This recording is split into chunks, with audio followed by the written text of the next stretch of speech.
بسم اللہ الرحمن الرحیم۔ السلام علیکم۔ تاریخ میں ایک ایسی ملکہ بھی گزر چکی ہے جس کو اللہ تعالیٰ نے بے شمار دولت عطا کی تھی۔ وہ بہت زیادہ عقل مند ہونے کے ساتھ ساتھ اپنی قوم سے بہت زیادہ محبت کیا کرتی تھی، مگر اس کی قوم شرک میں مبتلا تھی اور وہ سورج کی پوجا کیا کرتے تھے، یہاں تک کہ اس کو اپنا خدا انہوں نے مان لیا تھا۔ جب حضرت سلیمان علیہ السلام کو اس بات کا پتہ چلا تو انہوں نے ملکہ کو ایک خط بھیجا۔ اس خط میں انہوں نے ملکہ کو جھوٹے خداؤں کو چھوڑ کر اسلام قبول کرنے کی دعوت دی۔ ملکہ نے اس خط کا کیا جواب دیا تھا؟ حضرت سلیمان علیہ السلام نے ملکہ کو لشکر کشی کی دھمکی کیوں دی، اور پھر اس عظیم الشان ملکہ نے اس دھمکی آمیز خط کا مسئلہ کیسے حل کیا؟ وہ خوبصورت اور باوقار ملکہ تھی کون؟ آج کی ویڈیو میں جاننے کی کوشش کرتے ہیں، لیکن اس سے پہلے اگر آپ نے ابھی تک ہمارے چینل اصفہ یوسف کو سبسکرائب نہیں کیا تو ابھی سبسکرائب کر لیں اور ساتھ میں لگے گھنٹی کے نشان کو پریس کر کے بیل نوٹیفیکیشن بھی آن کر لیں تاکہ ہماری آنے والی ہر نیو ویڈیو آپ کو بر وقت مل سکے۔ شکریہ دوستوں۔ آج سے ہزاروں سال پہلے یمن کے قریب ایک شہر سبا کے نام سے آباد تھا، اور وہاں آباد لوگوں کو قوم سبا کہا جاتا تھا۔ یہاں کے لوگ بہت زیادہ نعمتوں اور راحتوں میں تھے، ہر طرف خوبصورت فصلیں اور بڑے بڑے باغات تھے، مگر یہ قوم شرک جیسے بدترین گناہ میں مبتلا تھی اور سورج کو اپنا خدا مانا کرتی تھی۔ جب وہاں کے بادشاہ شرجیل بن ملک کی موت ہو گئی تو ان کی بیٹی بلقیس نے حکومت کو سنبھال لیا اور پورے نظام کو چلانے لگی۔ ملکہ بلقیس ایک قابل عورت تھی جس نے یمن پر 9 سال حکومت کی۔ اس وقت دنیا میں جتنی بھی تجارت ہوتی تھی وہ اسی قوم کے ہاتھ میں تھی، اس لیے یہ قوم بہت زیادہ دولت مند تھی۔ مگر یہ وہ زمانہ تھا جب مشرق سے لے کر مغرب تک ایک عظیم بادشاہ کی حکومت تھی، جنہیں تاریخ میں سلیمان علیہ السلام ابن داؤد علیہ السلام کے نام سے جانا جاتا ہے۔ حضرت سلیمان علیہ السلام کی حکومت دنیا کے بیشتر ممالک پر تھی۔ آپ کو ہوا، جنات، چرند پرند پر حکومت عطا کی گئی تھی۔ ایک دفعہ کا واقعہ ہے کہ حضرت سلیمان نے دربار لگایا جس میں تمام جنات، انسان، پرندے، ہر کوئی آ گیا تھا، مگر حضرت سلیمان علیہ السلام کا چہیتا پرندہ ہدہد ابھی تک دربار میں حاضر نہیں ہوا تھا۔ حضرت سلیمان علیہ السلام نے پوچھا کہ ہدہد کہاں ہے؟ جب وہ نظر نہ آیا تو حضرت سلیمان علیہ السلام نے فرمایا کہ اگر وہ اپنی غیر حاضری کی مناسب وجہ پیش نہ کر سکا تو اس کو ذبح کر دیا جائے گا۔ ابھی یہ بات ہو ہی رہی تھی کہ ہدہد حاضر ہو گیا۔ ہدہد سے پوچھا گیا کہ آخر ابھی تک تم کہاں تھے؟ اس نے بڑے احترام سے جواب دیا، اے اللہ کے پیغمبر، میں اڑتے اڑتے ایک ایسے ملک میں چلا گیا تھا جہاں پر لوگ شرک میں مبتلا تھے۔ وہ سورج اور آگ کی پرستش کر رہے تھے۔ ان کی ایک رانی ہے جس کا نام بلقیس ہے، وہ بہت بڑے تخت پر بیٹھ کر حکومت کرتی ہے۔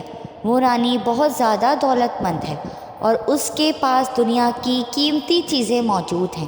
یہ سن کر حضرت سلیمان علیہ السلام نے فرمایا کہ اگر تم سچ بول رہے ہو تو میرا خط اس ملکہ تک پہنچاؤ تاکہ وہ شرک سے باز آ جائے، اور خط پہنچا دینے کے بعد یہ دیکھ کر آنا کہ وہ خط پڑھ کر کیا عمل کرتی ہے۔ حضرت سلیمان علیہ السلام نے خط روانہ کیا۔ اس خط میں حضرت سلیمان علیہ السلام نے ملکہ بلقیس کو اسلام کی دعوت دی، اور اس کے بعد بھی اگر وہ شرک کرتے رہیں گے تو ان پر جنگ مسلط کر دی جائے گی۔ ہدہد نے یہ خط لے جا کر ملکہ بلقیس کی گود میں پھینک دیا۔ جب یہ خط پڑھا گیا تو اس دربار میں 300 سے زیادہ سردار تھے۔ وہ بہت زیادہ غصے میں آ گئے اور کہنے لگے کہ یہ ہماری توہین ہے، ہمیں اس کا منہ توڑ جواب دینا چاہیے۔ مگر ملکہ بہت زیادہ سمجھدار تھی اور وہ کہنے لگی کہ یہ کوئی عام خط نہیں ہے، اس لیے جذبات میں آ کر اس کا جواب دینا بہت بڑی غلطی ہوگی، لہٰذا ہمیں صبر سے کام لینا ہوگا۔ ملکہ بلقیس نے کہا کہ میں حضرت سلیمان علیہ السلام کو ایک تحفہ بھیجوں گی، اگر انہوں نے قبول کر لیا تو وہ بادشاہ ہے، اور پھر میں ان سے جنگ کروں گی۔ لیکن اگر انہوں نے تحفہ قبول نہ کیا تو میں ان کی اطاعت کر لوں گی۔ ہدہد نے یہ ساری گفتگو سن کر حضرت سلیمان علیہ السلام کو آ کر بتا دی۔ حضرت سلیمان علیہ السلام نے جنات کو حکم دیا کہ شہر میں داخل ہونے والے رستے پر سونے اور چاندی کا فرش بچھا دیا جائے، پورے شہر کو سونے، چاندی اور ہیروں سے سجا دیا جائے۔ ادھر ملکہ بلقیس نے حضرت سلیمان علیہ السلام کے لیے تحفے روانہ کیے، جس میں سونے کی اینٹیں اور ہیرے وغیرہ موجود تھے۔ ساتھ میں ملکہ نے ایک خط بھی بھیجا تھا۔ جب وہ یہ تحائف لے کر حضرت سلیمان علیہ السلام کے دربار میں گئے تو وہ بہت زیادہ شرمندہ ہوئے۔ حضرت سلیمان علیہ السلام نے ملکہ کے قاصدوں سے فرمایا کہ کیا تم میری مال سے مدد کرنا چاہتے ہو؟ مگر دیکھ لو، جو کچھ مجھے اللہ نے دیا ہے وہ تم سے کہیں زیادہ ہے، لہٰذا تمہیں تمہارا تحفہ مبارک ہو اور تم اسے لے کر واپس چلے جاؤ اور اپنی ملکہ سے کہنا کہ ہمارا انتظار کرے، ہم ایک زبردست لشکر لے کر آئیں گے۔ جب یہ خبر ملکہ بلقیس کو ملی تو اسے پتہ لگ گیا کہ یہ سچ میں اللہ کا نبی ہے، اس لیے اس نے جنگ کے بجائے حضرت سلیمان علیہ السلام کے دربار میں حاضر ہو کر اپنی اطاعت کا یقین دلانے کا فیصلہ کیا۔ جب یہ بات حضرت سلیمان علیہ السلام کو پتہ چلی تو وہ فرمانے لگے کہ تم میں سے کون ہے جو ملکہ بلقیس کے پہنچنے سے پہلے ان کا تخت اٹھا کر لے آئے؟ دربار میں موجود ایک جن نے عرض کیا کہ میں آپ علیہ السلام کے دربار کے برخاست ہونے سے پہلے میں ملکہ کا تخت اٹھا کر ادھر لے آؤں گا۔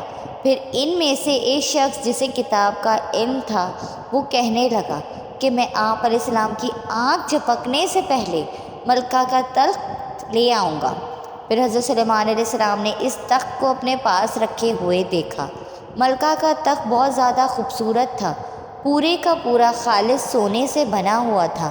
مختلف اقسام کے بیش قیمت ہیرے اس پر لگے ہوئے تھے۔ حضرت سلیمان علیہ السلام نے اس تخت میں رد و بدل کر دی اور اسے اور بھی خوبصورت کر دیا۔ جب ملکہ بلقیس حضرت سلیمان علیہ السلام کے دربار میں حاضر ہوئی تو آپ نے پوچھا کیا تمہارا تخت بھی اسی طرح کا ہے؟ ملکہ بلقیس بولی کہ یہ تو میرا ہی تخت ہے، بلکہ یہ پہلے سے بھی زیادہ خوبصورت ہو گیا ہے۔ دراصل حضرت سلیمان علیہ السلام نے ملکہ بلقیس کے آنے سے پہلے ایک محل تیار کروایا تھا جس کا فرش شیشے کا تھا اور اس کے نیچے پانی بہہ رہا تھا، یہاں تک کہ پانی میں ہر طرح کی مچھلیاں موجود تھیں۔ حضرت سلیمان علیہ السلام نے اپنے دربار اسی محل میں لگایا تھا۔ جب ملکہ بلقیس دربار میں چل رہی تھی تو ایسا لگا جیسے نیچے پانی ہے، اس لیے اس نے اپنی پنڈلیوں سے کپڑا اوپر اٹھا لیا۔ حضرت سلیمان علیہ السلام نے فرمایا کہ یہ تو شیشے کا چمکتا شفاف فرش ہے۔ تب وہ شرمندہ ہوئی اور بول اٹھی، اے میرے پروردگار، میں سورج کی پوجا کر کے اپنے اوپر ظلم کرتی رہی اور اب میں نے حضرت سلیمان علیہ السلام کے ساتھ تیری اطاعت قبول کرتی ہوں، اور اسی طرح وہ مسلمان ہو گئی۔ دعا ہے اللہ پاک آپ کو اور آپ کے پیاروں کو آسانیاں عطا فرمائے اور آسانیاں خلق خدا میں تقسیم کرنے کی توفیق عطا فرمائے، آمین۔ ایک نئی ویڈیو کے ساتھ پھر ملیں گے۔ اللہ حافظ، جزاک اللہ۔